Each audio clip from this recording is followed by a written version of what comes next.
Hi guys, this is Emnel, and we are back playing Tyranny.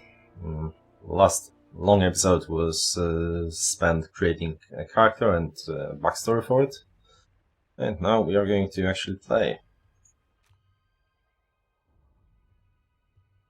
Okay. Thought she was voice acted, apparently not. Kairos, the Overlord, be praised. When I heard the avalanche, I feared the valley was sealed with you on the other side. She claps, salutes by clapping. Gauntlet to her bracelet. A pleasure to see you again, Fatebringer. You were with us since before the first official days of the conquest, and so it's fitting you are here now in what I hope is the last gasp of resistance from those backward steersmen. Here's hoping that you can convince the Archons to settle on plan to crush the Oathbreakers. Oathbreakers are basically, since they took an oath that they would surrender, so all the enemies are Oathbreakers now. That is what you are here for, right? Alright, so here, since we have 20 lore, we can throw a bit of trivia. So let's do that. Can you hear that hum in the air, the glow around the rocks? The avalanche is Kairos' magic. The Overlord has sealed the valley. And we got out of it some experience. Your senses are more similar than mine, good Fiendbinder. I do not pretend to know much about such things, but if that's what was Kairos' magic and you are here on important business, well, you don't have to be an Archon of Secrets to guess that you are here to proclaim an edict. What does Kairos have in store for the enemy? 10 years of festering plague? An edict of twisted bones? Yeah, we're actually going to glare silently. A nervous smile creeps over her as she waits for a response that doesn't arrive. I'm asking questions beyond my station, she dips low, trembling as she bows. Forgiveness, please. Yeah, know your place. Well, we've traveled a long way. I won't keep you further. I'm sure the Archons will want to hear from you at... Her voice fell silent, her attention stops eastwards with alarm. Did you hear that? More runners. Third time this week. The Oathbreakers keep trying to send messengers through the mountains to gather help from outside in the valley. She points over the collapsed path by which you arrived, but they're a bit too late for that now. Come, let's show these Oathbreakers a good fight. Alright, so this is combat is in real time, basically, but with, of course, active pause. Here we have, we can either auto-attack with whatever weapon we have, and in our case is this staff right here. Alright, we have Fatebringer seal, so that's... we cannot... We'll do that later. For starters, let's just auto-attack him from range. Let's see what he's up to. He's dazed, which... I can... by right-clicking, I can lock him and see what he has. So, he's dazed. His recovery time is 50% longer for 9 seconds. And those are his stats. 29 dodge, 55 parry. Parry is in melee, dodge is against ranged things, so it's easier to hit by shooting. His endurance defense is very strong for spells and such that are cast are tested against it, but his will defense and actual magic defense are pretty low. His armor, however, is pretty damn high. On top of his high armor, he has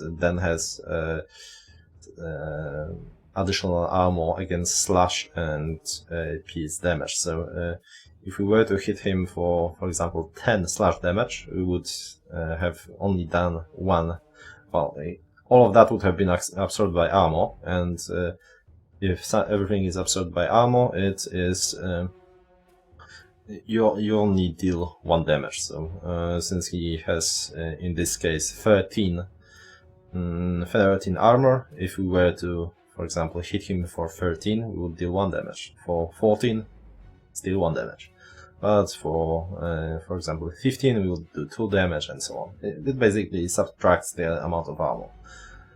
Okay, we can see all of that here. As you can see, his armor is 6, even against. So this is this kind of armor actually affects all kinds of damage, including the one that's the magical one that we are using. And he doesn't have again anything against fire and shock. All right. Okay, we can actually cast our actual spell, Frozen Grip. Which will, if is successful, freeze him, so reducing his movement speed and animation speed. And crush armor reduced. Oh right, armor against crush, and since we are doing crush damage with our with these things, aren't we? Frost damage actually. Huh. Alright, since he gets brittle, of course, that makes sense. Okay, so he's using. Oh, we failed. I believe. Oh, it just hasn't fired yet. Right, so we get our frost control is 35. Our lore is 44. We add that, slash it by 2, so we get 39. And then we add a 6 from our finesse, and that we chosen 2 points of finesse. And then his defense is 34, so we are 11 plus, 11 ahead of it, and then get the list what kind of damage we can do. If we roll between 1 and 5, we will miss. Between 6 and 3, we will do half the damage, and half time of the. Well, it depends. Some spells do, for example, if I were to freeze him for 10 seconds, and if I graze, I would freeze him for 5. But in some cases, if you graze, the thing doesn't apply at all. And yeah, we rolled 91, which is sadly still a hit rather than a crit. If we had 5 more accuracy, that would be a crit, because all those numbers are affected by basically by the accuracy.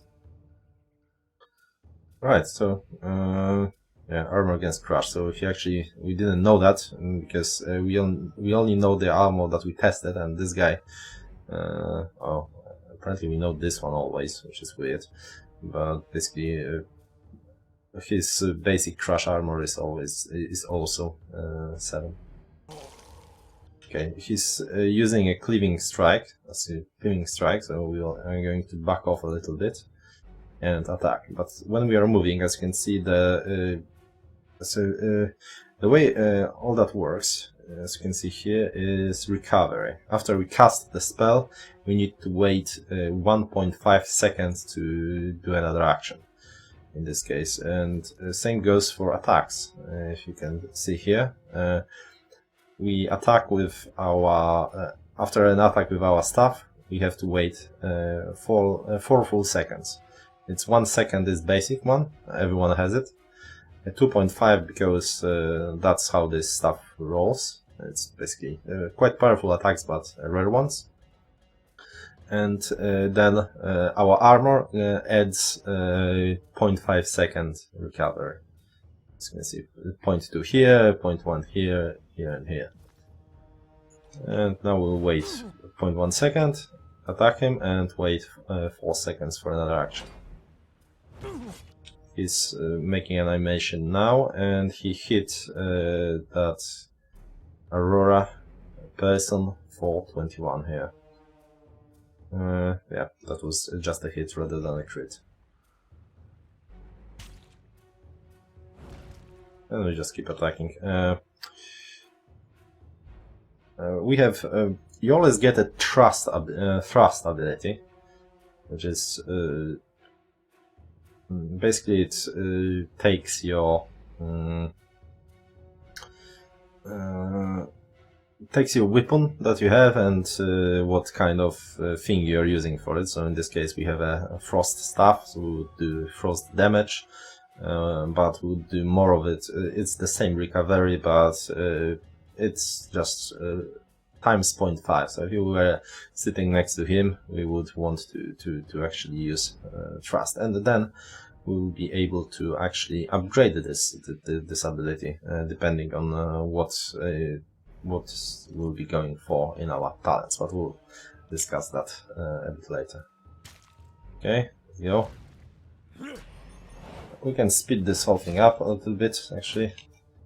Let's cast a spell again, because we want to get... we want skill in actual frost control rather than the staffs.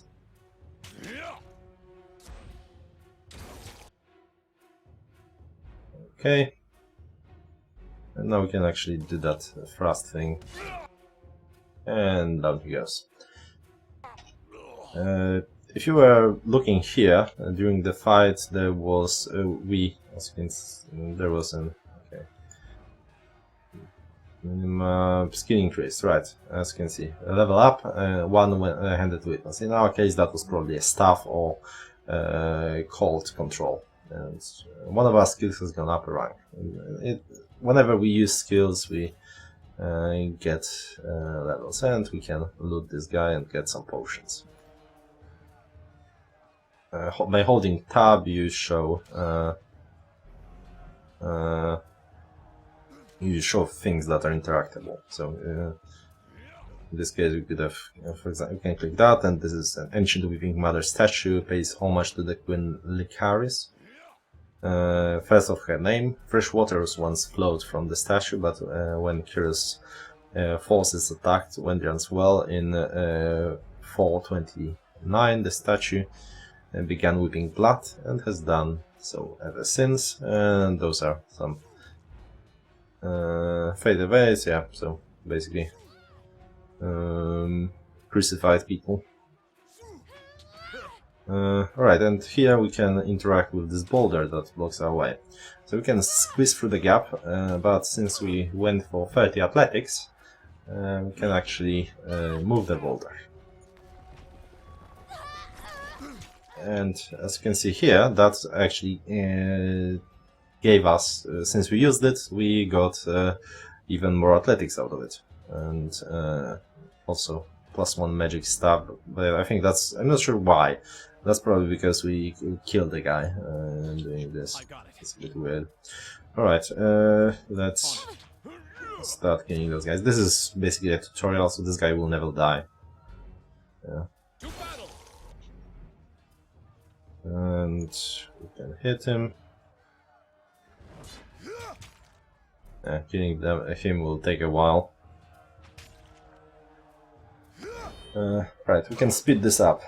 Fast mode active, as you can see here. Numlock plus, numlock minus is for slowing things down, and I actually have a setting that automatically slows things down. Hence we were attacking so slowly.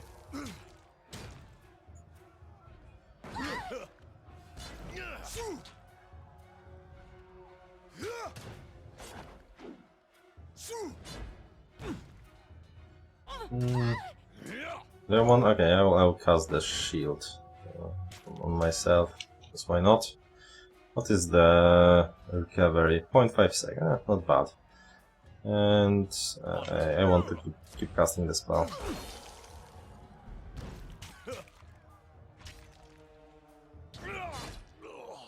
On it. That went pretty well, and we can loot one guy. He has a javelin. What do you have to say?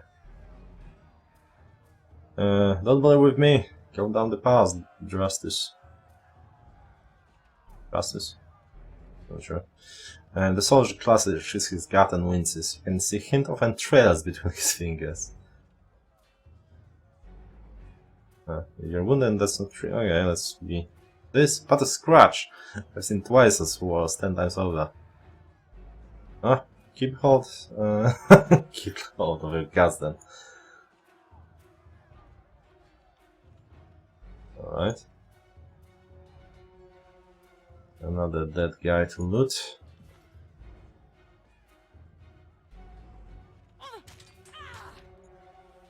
Another fight here. Try and catch me, worm. Right, a young Scarlet Fury waves around the Vendrian Guards attacker, so Vendrian Guards are those guys. An army of the landlocked realm of Apex. So, okay, so those are the guys we actually left alive. Okay, avoiding the weapons with fluid grace. She nods to acknowledge it. This one's crazy. Too much lead in her water. We should cut our losses and turn back, says one of the Sun Soldiers. Fate finder. You're here at last. Care to join me in putting these cowards out of their misery? Sure. We'll talk later. For the Realm of Apex, charge! Alright, so we actually control her now. Alright, she actually has battle stances, and since she's being attacked by 3, first thing we are going to do is get into a battle stance that increases her dodge. This one lowers her dodge and parry, but she can then throw into the enemy half of the damage that she received, but we will try to get, we are playing on the hardest difficulty, so yeah, we want to keep her alive. Actually, we should have waited for the energy shield to go down. This is actually only against shock, frost and fire for now. It gets better a bit later. Well, now. And we also got a combo talent. So combo abilities, you need both your Fate Binder, your main guy, and your companion to activate. And they are actually very powerful, as you can see, compared to what damage we are doing. But we need her to get that dodge first, so we're going to do in the meantime, because we both need to act for it. I'll cast the spell. Companions, yeah. Let's push it closer. Alright, he's frozen, now his crush damage is lowered, and we can act, it can do that. If you notice that actually does crush damage, we will do, 36, it's lower than the base because our might is lower, but that's alright, and then quite a lot of bleeding. And yeah, and well, if we hit, we will do a lot of damage and cause bleeding, and if she hits, she will do less damage, but she will also knock them down. Right? Let's see how that goes. It will fire the moment both of us run out of our recovery time, so she kind of wasted. Should have attacked once more. Okay, so it seems like, let's see. I think she missed her thing. Crushing. Yeah, she grazed, so prone, failed to apply. Graze. We also grazed him, so he's not bleeding either. That's problematic. And we got, wow. We got thrown. He thrown 3 javelins and messed us a little bit. Now,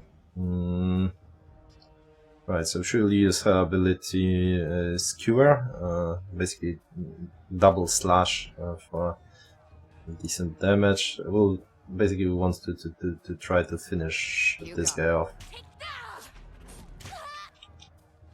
Oh, okay, she managed. Yeah, skewer a hit for 11 and 10. Okay, her other ability is Burning Iron. She basically fires an arrow that burns someone for 5 seconds. And while they are burning, they are taking some damage, I believe, and just flailing because, well, they're on fire. So I think we'll use that on this guy. Okay, so this guy seems more dangerous than this guy. He does quite a lot of damage, but this one is actually pretty he's beaten up already. So let's try to continue against him while CCing this guy a little bit. So the weird thing here is that you can actually fight. You can actually shoot while you're in melee. So if I were to come here and get him in melee, he would still be able to shoot me, oddly enough. Another thing, healing potions are basically instant and do not interrupt your actions. So you can that was being done, and I just healed her up because you don't want their life to fall too low because they will get wounds. Okay, and now let's try to finish this guy off. He's, as you can see, flailing and being on fire. Basically that gave us what, one free attack because that's only 5 seconds of it. Well, no point in giving him shock, frost, or fire armor. And his what? Impaling throw. Sounds bad. Alright, so she got rooted for 11 seconds. Not good. And she's pretty low on health. If I can't move, I can't dance.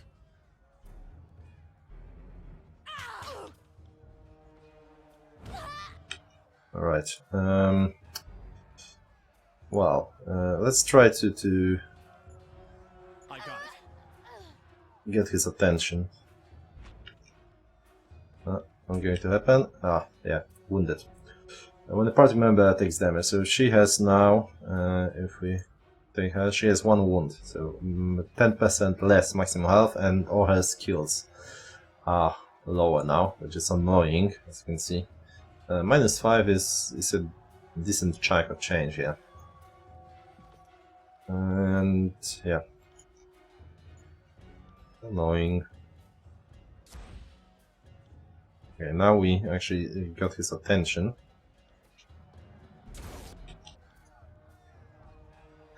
Let's then do the impending thing. Can't we do that? Oh, right, that's 1 spell per encounter, of course. Oh.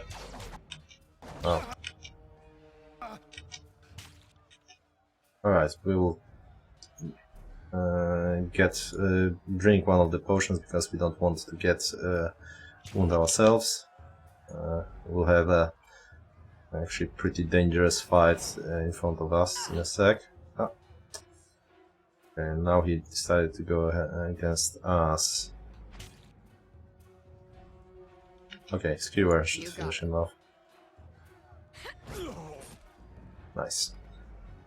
That was... killed him? We killed him. I can tell you didn't spend the conquest in a diplomat's tent. Right, I think I need to buff up the voices. I'm versed, by the way. But there are more important things to take care of than introductions. Those Vendrian guard we killed didn't come alone. Not so fast. Let's explain what you're doing. Forces of told me to intercept you at Edgering Ruins before you busied yourself solving all of the camp's problems. Guess I was too late. You're due for a meeting with the Archons, but we should handle the small matter of this ambush first. True. Why they're I attacking guess. now? The Vendrian Guard are testing our strength in battle, learning how we perform before they organize a real offensive. That, or they're really, really desperate to get beyond the mountains and couldn't wait until nightfall. You fight like a storm. A It's a Scarlet Fury, one of the elite killers of our ignoble gang. You'll see more than a few of us around camp, but don't let that fool you. We're a rare breed. Most of the soldiers in the Scarlet Chorus are little more than farmers and children armed with rusted forks. Makes them easier to control. The voices of Nerat called his best fighters to this siege. There must be something important about Vendrian's well, though don't ask me what. They are eager. I like that. Before we go, you might search among the remains of our fallen comrades. Wherever they're bound, I doubt they'll miss their boots, much less any rings or any useful iron they might be clutching. Right, so rings are a currency here. And you get copper rings, then there are bronze rings, and the most valuable ones are iron rings. Yeah, see your point. Nice No and reason to practical. pity the fallen. Before long, we might wish we'd joined them here. But at least we'll enjoy heavy pockets and warm toes. For the voices of Nerat! Okay, let's actually adjust the audio a little bit. Actually, quite heavily. Alright, look what we have. Okay, so the problem is that she will have to wait. Still only one wound. She didn't get hit for a second time, so she will recover health, but not the full, since as this says 10% less. Sadly, now I think we got something for her. Yes, we have a helmet for her. We can get better boots, but for deflection, disengagement, defense. Only we can equip them. And cleansing victory, which means that whenever we kill someone, remove a hostile effect on here from allies around. Fatebinder's seal +2 resolve, and scroll with an AoE. It's a multiple use scroll with a fairly shitty AoE actually. Well, sure, we'll take it. Here we go. And there's a sword. Okay, we can equip it. Also, yeah, so that was worse. And now, broken helmet. Very Vendrian Guard heavy bronze armor. Quite expensive, with worth 3 bronze rings. Plus 3 armor, which is actually fairly important. Less. What do we have? Bloody Scarlet Fury armor. I think we'll stick to the light armor actually. Lower the.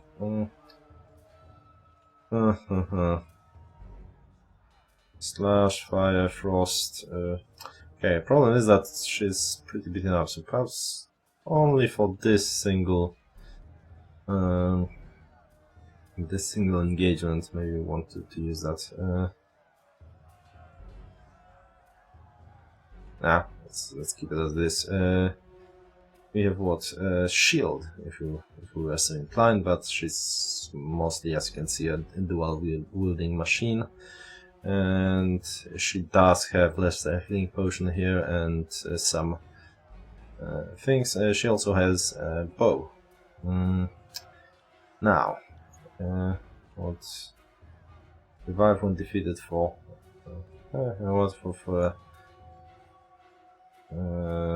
We'll use that in case she dies in this battle. It would be a shame. And here we have a lesser sigil of reaching. The way spells are made, you take a core. For now, we only have a frost core because we didn't take the what is death magic affliction of it was, and then we get an expression. In this case, this is a basic one that we start with that creates this spell that we are using, and then we have accents that can buff. Okay, accents, and we actually have a scroll for an accent. Oh, right. You have enough lore, so as long as we have someone with enough lore, we can learn it. And now we can upgrade this and increase its range, as you can see, from 2 meters to 4 meters for the cost of 10 lore. So basically, she wouldn't be able to use that, but he can. So we'll update this, and yeah. Now we will create the old one, however, and assign it to her, because everyone can, as long as they have enough lore, they can use skills. Basically, they start with zero skill with it. So Control Frost, we have 12 ranks in Control Frost. Rest of the 40 is derived from our Resolve, as you can see, and our Wit. So in her case, she would have, you know, the same amount from Resolve and Wit, but without those 12. So fairly reasonable. We probably won't use it, but here you go. And we also got some lore because we learned that thing. Will do. Actually, I will save it because this is a bit weird sometimes. Alright, let's go.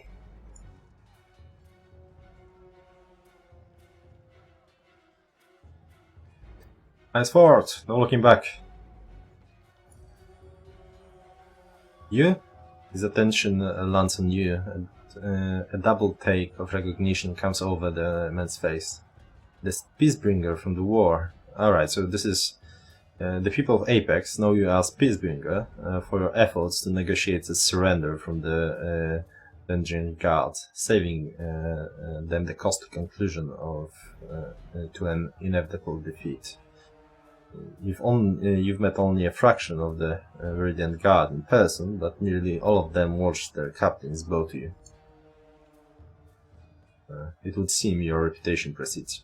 So you get those green reminders when you, in conversation someone mentions things from Conquest or even from previous quests and such, which is nice. If you've come again, once again, talk peace, it seems you are too late. Drop your weapon, because I can settle without bloodshed, there's no escape. Okay, so they like the proposal. We knew that violating the surrender meant an end to what little mercy and goodwill Kairos' forces have, or ever will show us. Now there is no turning back. I know you tried to do right by us in the past, but now you're between us and the way out. Nothing personal. Well, actually there isn't a way out. I kinda messed that one up too. Hey Bender, did I hear that correctly? Maybe you misunderstood why we are here. Alright. Scarlet Cross reinforcements, hurry! Okay.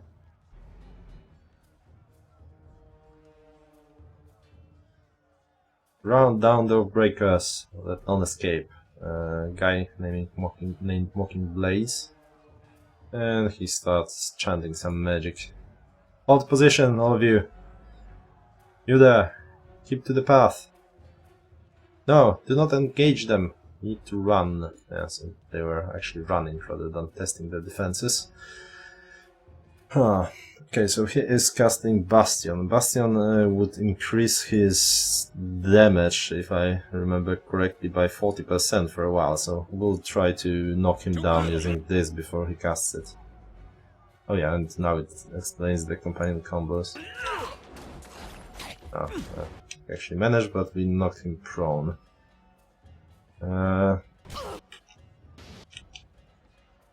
And they're fighting there. Oh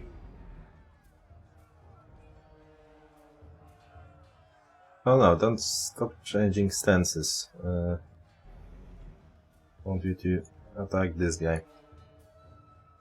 And me. Count on it.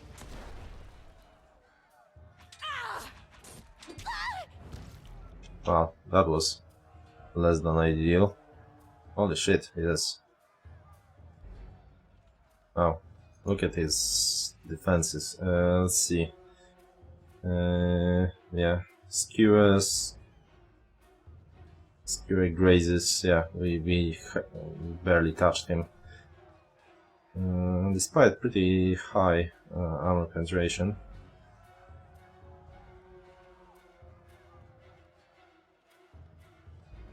Okay. No, attack him. Supposed to cast a spell. And you are getting murdered here.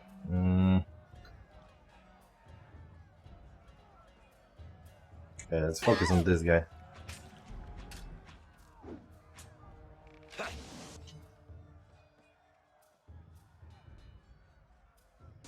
Come on, cast that spell.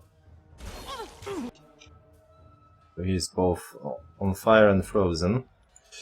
You know what, let's actually cast this AoE. And you need to drink another potion.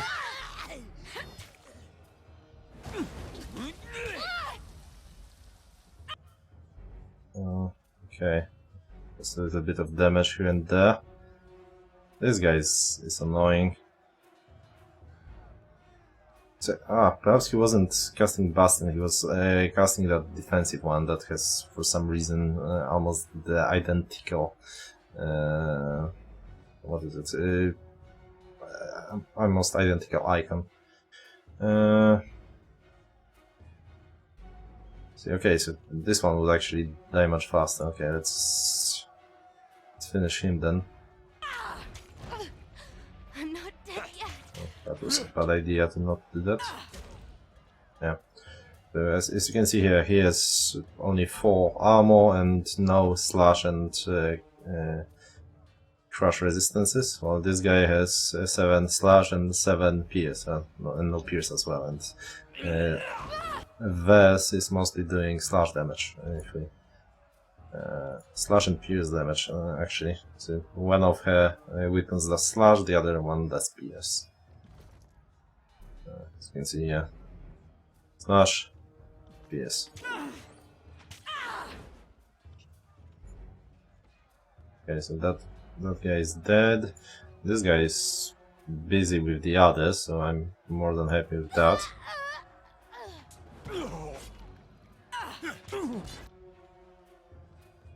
Actually, probably better off casting a spell at him.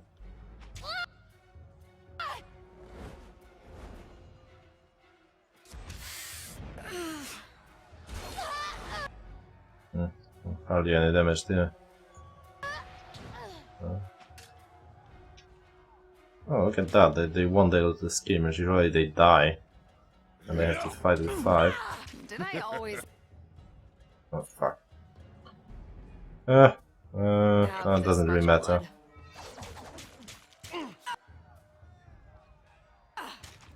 We'll need to rest, because she already has 2 wounds, so...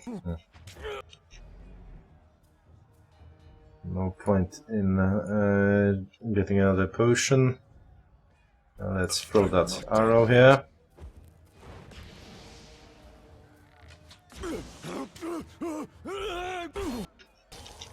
Alright. +1 to bows out of that.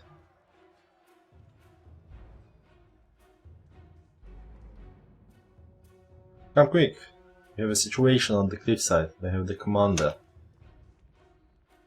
Sure, we are coming right away. Just a little looting. Well, shitty shield.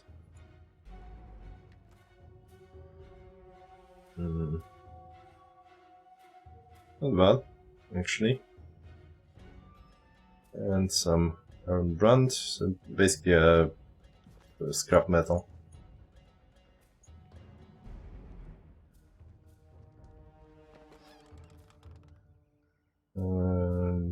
Oh, this is actually good. Right here. Right. This will give us +1 accuracy bonus, which is always nice. Yeah. Looking good. I got it. Let's continue looting. So some fungus.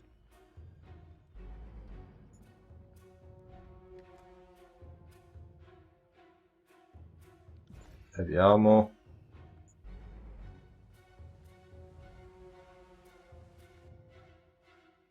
Stow your weapons, or we find out how long a man screams before hitting the ravine down below. Alright, so he has that commander. Scare him! Worry not for me, Graven Ash will protect. So, these further guys have some kind of magical aegis on them, which allows them to endure truly staggering punishment, as this says. And that's why that other guy was not very fazed by having his abdomen open. So there are no documented cases of disfavored surviving decapitation, being sliced in half or other wantonly fatal doses of trauma. It's highly unlikely that the Ash's aegis will save Drasus from his neck being sliced open. You heard the man. He plainly invited you to use that little blade of yours. What are you waiting for? Permission for your pimp? So, the guy from Scarlet Chorus. This blade? The drake of a knife, he slices off a clump of Drasus' matted hair. If you are so eager to see your eye dead, just step closer. Right, so we can release the prisoner. We can use the fact that he remembers us as an honorable one from the conquest, or we can use athletics, having 30. Lower your weapon, then charge forward and wrest a knife from him. Okay, well, I want the athletics. I know for a fact that both of those work, so I'm going to actually use this one for favor and experience. Dawnbreaker cracks a wide smile as you lower your weapon. That's right. Now the rest of you, drop your weapons. With his attention on the other warriors, you dash forward. He reaches out with his dagger to slay Drasus, but your hand is already on his wrist. With a wrenching twist, you mangle his hand, dropping the dagger harmlessly on the ground. His favored warriors rush forward from either side of you. Tyranny barely manages to restrain gasp before being hacked and impaled upon their swords and spears. Alright. Looked like a charm. Kairos be praised. That Oathbreaker fought with the rage of Crane himself. So that's Archon Stone. Drasus slides a trembling hand along cut of his neck. Thank you, Fatelander. I thought today was my last. From the look of it, I guess they thought if they swarmed the pass, maybe one might make it out. We found a few scraps of parchment on the bodies. Yeah. So the terrace is rare in the north, so yeah. Student of letters, such as yourself, should be able to make sense of this. Let's see, Archons. The training in the Gravenas doesn't teach you to read. Okay, I kinda want them to like me, so I just examine the parchment. And it's basically a recruitment material for people outside this valley. Well, from the look of it, we kept them from slipping out of the valley. Whatever they hoped to accomplish, I think their plan has died, and their plan died here. The Archons are expecting you. When you're ready, leave the gate to the southeast and follow the trace downslope for a few hours. You'll see the campfire leagues away. Can't miss it.